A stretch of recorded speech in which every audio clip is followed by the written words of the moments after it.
The surprising future of SEO. If Google's devastating Panda and Penguin updates taught the internet anything, it's that content creators can't rest on their laurels and hope to keep relying on the same SEO techniques forever. Google is constantly updating, improving and tweaking its algorithms to make its search tool smarter and more effective at matching search terms with the right results. If you don't adapt and evolve with those changes, then you'll be left behind. The best SEO strategies then need to involve an element of prediction and speculation.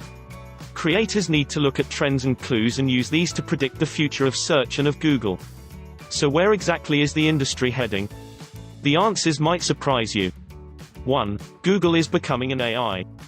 The big change is that Google is moving away from simple search to become a much more powerful AI. This is most evident when we look at Google Home and the Assistant packaged with Google Pixel phones. Google wants users to be able to talk to it, and it wants to provide them with answers without them having to open up a web page and search through the content. More and more people will be relying on voice search, and this fundamentally changes the game. We use voice very differently from the way we type our searches. When typing, most of us will tend to write the precise search term we're looking for. For example, you might search length of a piece of string. When asking Google by voice, however, you'll be much more likely to use a conversational tone, and that means you'll be more likely to ask, how long is a piece of string? 2. How this changes SEO.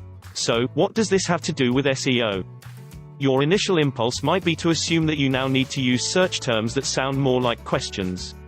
But that would result in some pretty awkward sounding content. Instead, then, Google is aiming to deliver on this ambition by changing the way it matches content. Instead of looking for precise matches in search terms and content, it is now able to understand the actual question and the context and use this to provide a much more relevant result most of the time. This is where LSI, latent semantic indexing, becomes so important. LSI is the use of synonyms and related language in conjunction with classic key phrases. And when used properly, this can give Google much more context while also avoiding keyword stuffing practices. Another thing that search optimization now needs to take into account is the role of structured data. This is content that uses markups to tell AIs like Google what particularly content is about. This is what lets Google show recipes, times, ratings and other key information right at the top of the search through Google Quick Results and the Knowledge Graph. Don't try to second-guess Google, but keep this direction in mind when designing your own SEO strategies. Google is more than a search engine, it is an AI. And if you want to learn more, I recommend you click the link in the description to learn how to be a highly successful internet marketer. And if you like this video, please give it a thumbs up and subscribe and share it with your friends on Facebook and Twitter and Google+. Thank you for watching and see you next time.